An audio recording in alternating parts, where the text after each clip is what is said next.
So sir మరి ఇందాక మీరు చెప్పినట్టు నేమ్ చేంజింగ్ కానీ లేదంటే నంబర్ చేంజింగ్ గురించి కానీ చెప్పారు. సో మరి ఈ 1 to 9 నంబర్స్‌లో మనకి lucky number and unlucky number మనకి తెలుస్తుందంటారా సార్? మనం న్యూమరాలజిస్ట్ దగ్గరికి వెళ్తే?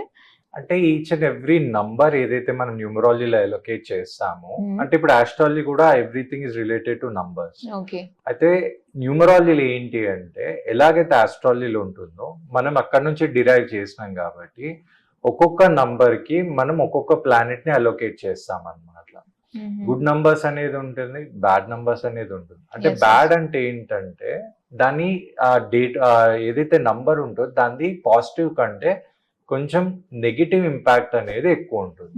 అయితే న్యూమరాలజీకి వచ్చేటప్పటికి ఈచ్ అండ్ ఎవ్రీ నంబర్, ఇప్పుడు మనకు నంబర్ స్టార్ట్ అయ్యేది 1 నుంచి 9 అని. అదే 0 అనేది చాలా మంది అసలు నిజం స్టార్ట్ అయింది 0 నుంచి స్టార్ట్ అవుతుంది. అయితే చాలా మందికి తెలియంది ఏంటంటే 0 అంటే నథింగ్ లేదా నల్ అంటారు, లేదా ఎంటీ అంటారు. కానీ అలా కాదు. 0 అంటే ఏంటి అంటే it's not nothing, it's everything అన్నమాట.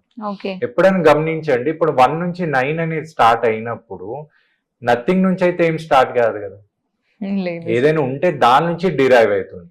అయితే చాలా మందికి తెలియంది ఏంటంటే 0 అంటే అది శూన్యం అని కాదు, అది పరిపూర్ణం అన్నమాట. అందుకే మీరు ఎప్పుడైతే 0 అనేది మీరు రాసినప్పుడు గమనిస్తే అది 360 degrees ఉంటుంది. అయితే అందుకే మీరు గమనించండి, ఎప్పుడైనా పాతకాలంలో ఎప్పుడైనా మీరు చూస్తే మంత్రాలు కానీ లేకపోతే ఎవరైనా వరం వచ్చినప్పుడు ఏ వర్డ్ చూస్తారంటే వాళ్ళు ఏం చేస్తుండే అండం పిండం బ్రహ్మాండం అంటుంది. అంటే ఇప్పుడు చూడండి అలా. అయితే 0 ఈజ్ అ ఫస్ట్ థింగ్. అయితే దానికి మనము యాంగిల్ అనేది ఉండదు కాబట్టి మనం 0ని అలొకేట్ చేయలేము ఏ ప్లానెట్ కి. 1 నుంచి డిరైవ్ చేస్తాం. ఇప్పుడు 1 అనేది ఏంటంటే మనకి ప్రతి ఒక్క నంబర్ కి ఏ క్వాలిటీ అయితే ఉందో ఆ క్వాలిటీ ఉన్న నంబర్ ని ఆ క్వాలిటీ ఉన్న ప్లానెట్ ని నంబర్ కి కనెక్ట్ చేసామన్నమాట. అయితే ఇప్పుడు 1 అనే పర్సన్ కి మాక్సిమం క్వాలిటీస్ అనేది లీడర్షిప్ క్వాలిటీస్ ఉంటుంది, న్యాచురల్ గ్లో అనేది ఉంటుంది. కాబట్టి మొత్తం ప్లానెట్స్ మనం గమనిస్తే ఆ బేసిక్ క్వాలిటీస్ ఉన్న ప్లానెట్ ఏంటంటే సన్ అన్నమాట. అయితే మనం 1 కి అలొకేట్ చేసింది సన్. సన్ అంటే ఏంటంటే సూర్యుడు. అయితే మనం ఆస్ట్రాలజికల్ రవి అంటాం.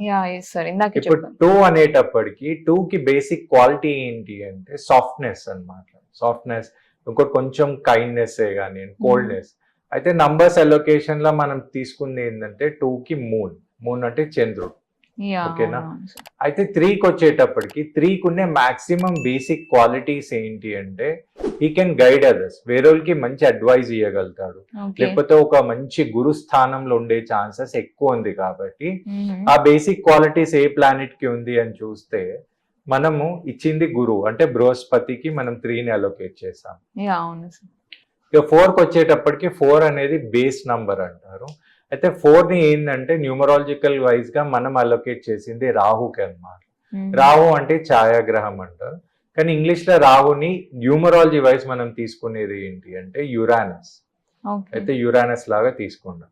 ఆస్ట్రాలజీలో ఏం చేస్తారంటే south pole and north pole of moon అనే కాన్సెప్ట్ ఉంది. ఇక్కడ కొంచెం వేరియేషన్ వస్తుంది. ఓకే. కానీ ఇప్పుడు 5కి వచ్చేటప్పటికి 5 అనే పర్సన్ ఎవరైతే డేట్ ఆఫ్ బర్త్ లో 5 డేట్ ఆఫ్ బర్త్ ఉన్న పర్సన్ మాక్సిమం ఆయన మైండ్ సెట్ ఏంటి అంటే బిజినెస్ మైండ్ సెట్ అనేది ఎక్కువ ఉండే ఛాన్సెస్ ఉంటుంది. అంటే ఎలా చేయాలి, ఏంటి అవుట్పుట్ ఎలా. అయితే ఆ క్యారెక్టర్ అనేది అలొకేట్ చేసింది ప్లానెట్స్ ఏంటి అంటే మర్క్యూరీకి అన్నమాట. మర్క్యూరీ అంటే ఏంటంటే బుధుడు. తర్వాత వచ్చే నంబర్ ఏంటంటే 6 కి మాక్సిమం క్వాలిటీస్ ఏంటంటే love and caring and beauty అని అన్నమాట. ఇది చూస్తే మనం అలొకేట్ చేసిన ప్లానెట్ ఏంటంటే వీనస్ అంటే శుక్రుడు అన్నమాట. ఓకేనా. 7కి వచ్చేటప్పటికి 7 అనేది ఇప్పుడు 7 అనేది కేతుని రిప్రజెంట్ చేస్తుంది. అంటే ఈజ్ మిస్ట్రిక్ అన్నమాట. ఓకేనా. అంటే గురువు అంటే కొంచెం స్పిరిచువల్ ఉండొచ్చు లేదా కొంచెం సస్పెన్స్ లాగా అన్నమాట. అయితే మీరు కేతుని గమనిస్తే ఆస్ట్రాలజికల్ గా తల అనేది ఉండదు. ఓకేనా. అయితే కేతుకి ఏం చేస్తామంటే ఇంగ్లీష్ లో తీసుకుని వచ్చేటప్పటికి నెప్ట్యూన్ అంట. ఈ తర్వాత వచ్చే నంబర్ ఏదైతే ఉంటుందో అది 8ని రిప్రజెంట్ చేస్తాం. 8 అనగానే వచ్చే నంబర్ ఏంటంటే సాటర్న్ అంటే శని మహారాజ్. ఈ పేరు వినంగానే ఇక భూమి మీద చాలా మంది భయపడిపోతారు. శని అనేటప్పటికి ఈ శని వల్ల మనకు కష్టాలు వస్తుంది. కానీ అవునవును నిజం చెప్పాలంటే the most strongest planet. Planet. దాంతో పాటు మనం ధర్మంగా ముందుకు తీసుకురా. జీవితంలో మనం ఏది సాధించినా సాధించకపోయినా కష్టాలు ఉన్నప్పుడు వేరే వాళ్ళు మనల్ని ఎలా చూస్తారో అని నేర్పించే ఏకైక ప్లానెట్ ఏంటంటే సాటర్న్. సాటర్న్. ఓకే. సాటర్న్ అయితే తెలుగులో మనం శని మహారాజ్ కా నంబర్ ఎలోకేట్ చేసాం.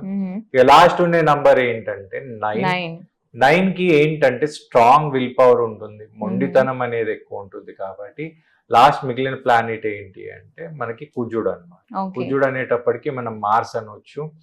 అలా అంటే ప్రతి ఒక్క ప్లానెట్ ఏదైతే క్యారెక్టర్ ఉంటుంది దాని వైబ్రేషన్స్ ఏ నంబర్ కి అలొకేట్ అవుతుందో గమనించి న్యూమరాలజీలో ఏం చేశారంటే ఆ ప్రతి ఒక్క నంబర్ కి ఆ ప్లానెట్ ని అలొకేట్ చేయడం జరిగింది. సో సార్ ఇందాక మీరు 1 నుంచి 9 వరకు ఇన్ని మనకి ఉంటాయి అని చెప్పేసి అన్నారు కదా. సో మనకి లెటర్స్ లో కూడా అంతే ఉంటాయి అంటారా? ఐ మీన్ చాలా మంది మనం ఈ రోజుల్లో చూసుకున్నట్లయితే ఈ ఏ అక్షరంతో మనం పేరు పెడితే అదృష్టం కలిసి వస్తుంది, లేదంటే ఎస్ అక్షరంతో పెడితే ఫ్యూచర్ బాగుంటుంది అని చెప్పేసి చాలా మంది ఇలా లెటర్ తో స్టార్ట్ అయ్యే నేమ్స్ ని ఎంచుకుంటున్నారు. సో అది కూడా మనకి యూజ్ అవుతుంది అంటారా? అంటే స్టార్టింగ్ లో న్యూమరాలజీలో ఏదైతే బేస్ ఉంటుందో అది ఏంటి అంటే నంబర్స్. ఆ నంబర్స్ కి మనం ఎట్లయితే ప్లానెట్ ని ఎలొకేట్ చేసామో ఆ ప్లానెట్స్ కి తగ్గొచ్చు ఏదైతే క్వాలిటీస్ ఉన్న ఆల్ఫాబెట్స్ ఉంటుందో ఆ ఆల్ఫాబెట్స్ ని ఆ నంబర్స్ కి అలొకేట్ చేసాం. అయితే A to Z అయితే ఏదైతే నంబర్స్ ఉందో ఎవ్రీ నంబర్ కి ఒక వేవ్ ఫ్రీక్వెన్సీ ఉంటుంది, వేవ్ వైబ్రేషన్స్ అనేది ఉంటుంది. అయితే ఆ వైబ్రేషన్ ఏ నంబర్ కి కనెక్ట్ అవుతుందో అలా మనం ఏం చేసామంటే ప్రతి ఒక్క ఆల్ఫాబెట్ ని ఒక నంబర్ కి అలొకేట్ చేసాం. బెస్ట్ ఎగ్జాంపుల్ ఏంటంటే ఇప్పుడు చాల్డియన్ మెథడ్ అనేది తీసుకుంటాం. చాల్డియన్ మెథడ్ లో మీకు 9 నంబర్ అనేది ఉండదు, 1 నుంచి 8 దాకానే మనం క్యాల్కులేట్ చేస్తాం. ఎందుకంటే 9 తీసుకోము, ఎందుకంటే 9 is known as రీక్రియేటివ్ number, reincarnation అంటే మళ్ళీ ప్రతి సృష్టి చేస్తుంది అనమాట.